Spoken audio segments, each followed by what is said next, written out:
Hey family, it's African Osoriko. I am back at you.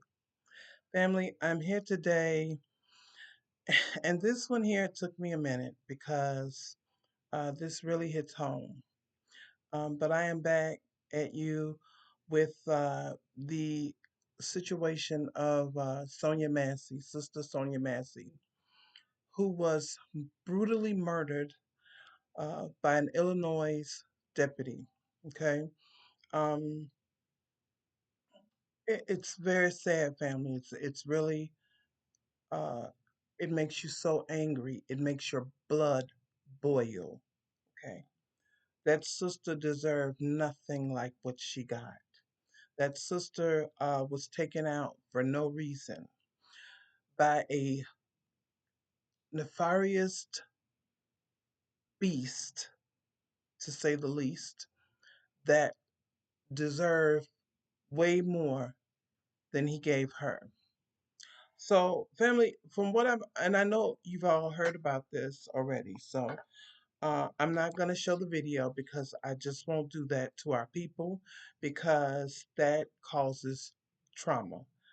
When our people see this over and over and over and over again of one of our dear sisters being slain like that. Um, so the point I'm really going to make today is about that deputy and to show you how there are so many biases in America that it makes no sense. That you can be a Caucasian person and you can be in all sorts of trouble and do all kinds of things, and yet they'll still save you. And I've experienced this, family. I mean, I have worked with some of the most racist beasts you ever want to see. Okay, and instead of firing the person or tarnishing um, their record as they would if it was a black person, they don't, and they allow this person either to resign or they just move this person from county to county, city to city. It's nefarious, and they know eventually that this kind of thing is going to happen. So let me get on it about this beast record. Okay, so it says the ex-deputy who fatally shot Sonya Massey was discharged from the army for serious misconduct. Okay, the Illinois deputy who fatally shot Sonya Massey in her home while responding to her 911 call was discharged from the U.S. Army for misconduct of a serious offense. Okay?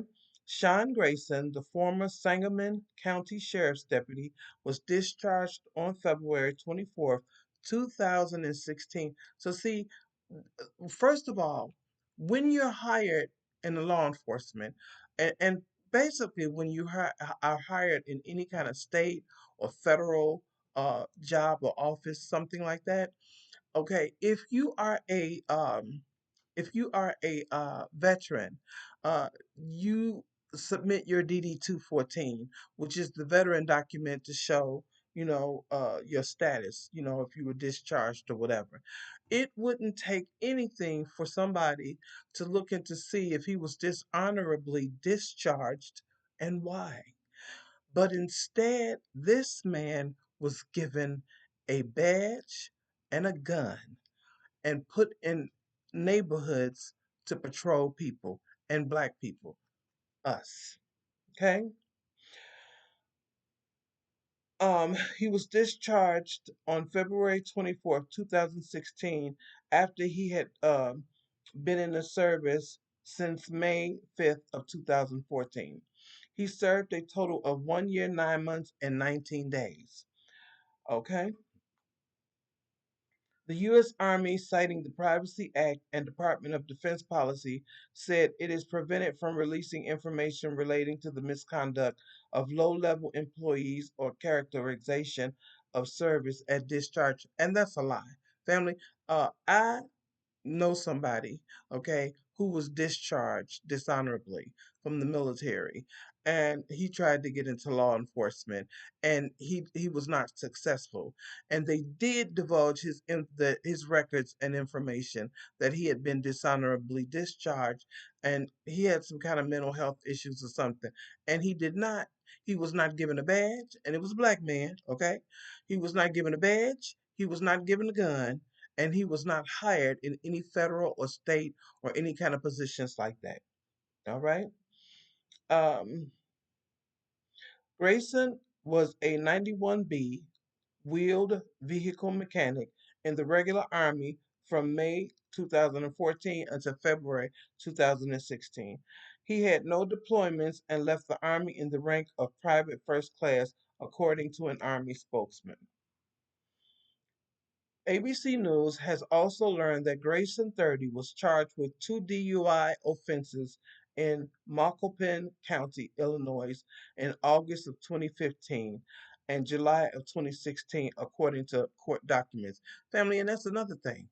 That's another thing. How many black men can become sheriff deputies with DUIs and dishonorable discharges or discharges from the military? How many people, black men, let's say that, how many black men could that work for them to get into those positions? I would say not any of them. Grayson pleaded guilty to both charges. He paid over $1,320 in fines and had his vehicle impounded as a result of the 2015 incident. In 2016, Grayson paid $2,400 in fines, according to court records. But Grayson's attorney declined to comment.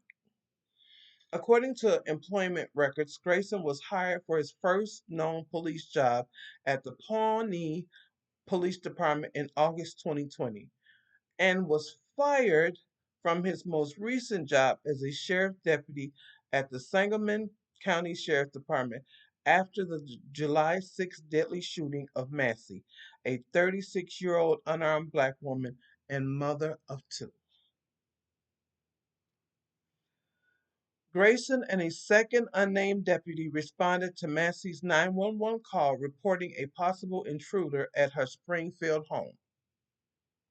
Body camera footage released Monday shows Grayson yelling at Massey to put down a pot of boiling water, in which he didn't even have his body camera on. His partner did. The footage reviewed by ABC News shows Massey telling the two responding deputies, "Please don't hurt me," once she answered their knocks on the door, which he replied, "I don't want to hurt you." Let me say this, family. This man went to this woman's house with the intent to kill somebody that day. He did. I don't care what anybody says. In my spirit, I know that's what this dog beast did. He went to her home with the intent to kill her or to kill somebody. If it wasn't her, it was somebody. Somebody was going to die at his hands that night. But unfortunately, it happened to be our sister, Sonya Massey. Okay? Family, I watched that video a couple of times. And even his demeanor upon making it to the residence, the way he knocked at the door, the way he, when she finally did come to the door, asking her, "What took you so long to come to the door?" He was very nasty. He was very unprofessional. And you can tell something was wrong with that man. Okay?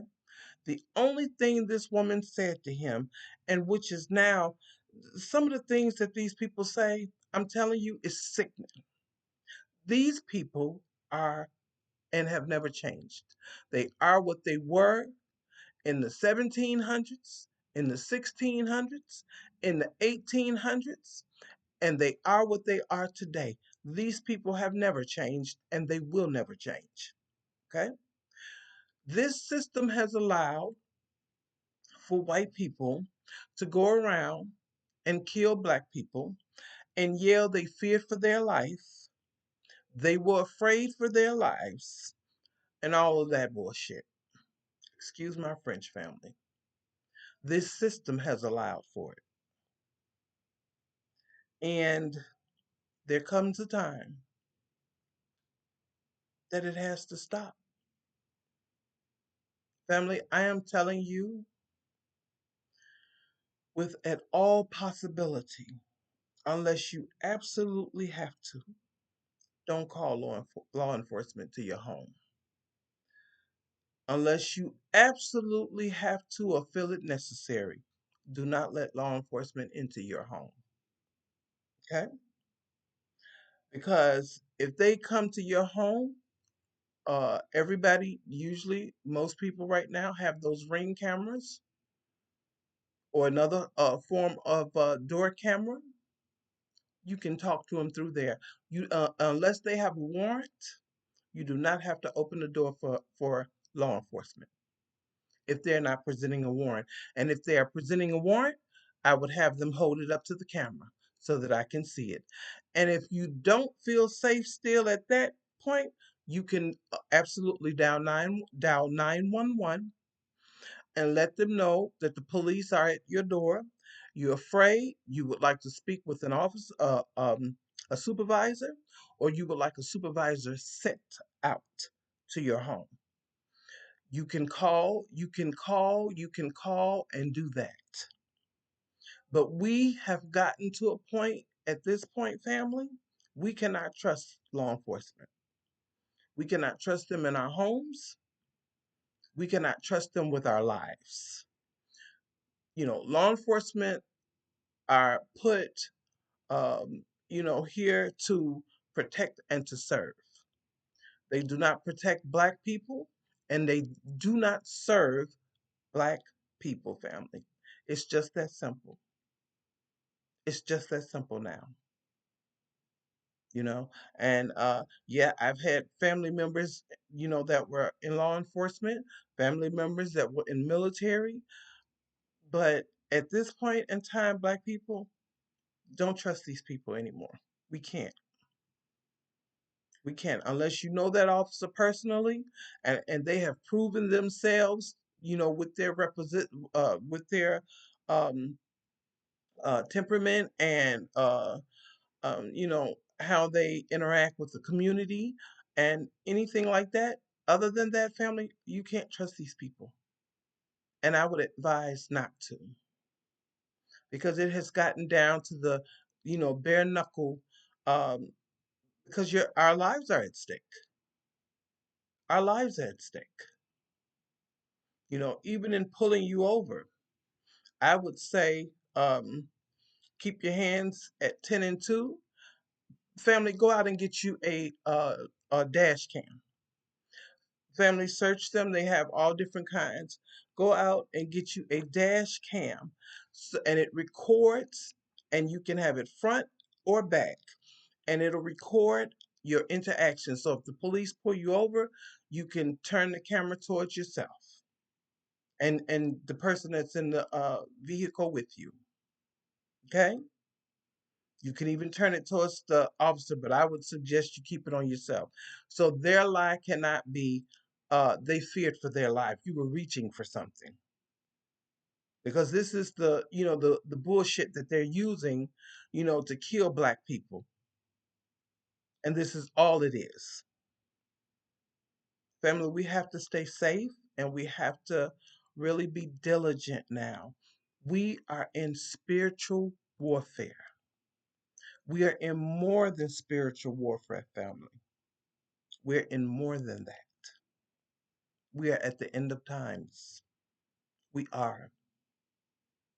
I remember as a child, my grandmother used to say, or my grandmothers used to say, the signs of the time. We're living in the signs of the time. Well, family, we are actually now in the times. There are no more signs now, family. It's actually the time, the end of the time. So, family, we have to be careful. We have to be diligent with our safety, and we have to just know and trust in the Most High. Trust in the Most High, family.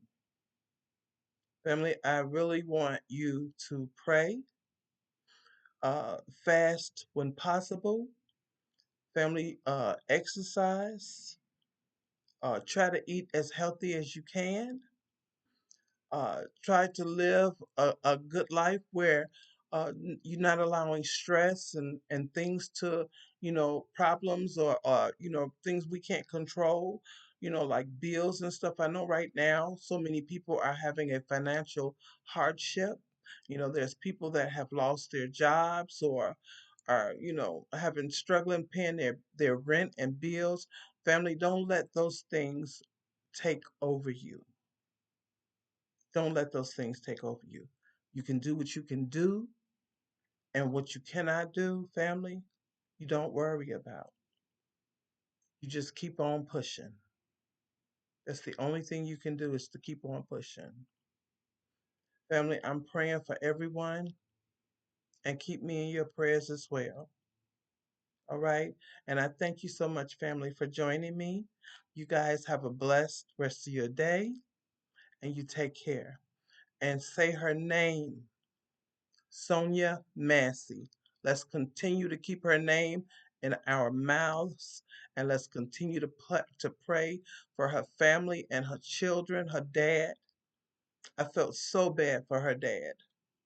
Let's continue to uplift that family in prayer, family, okay?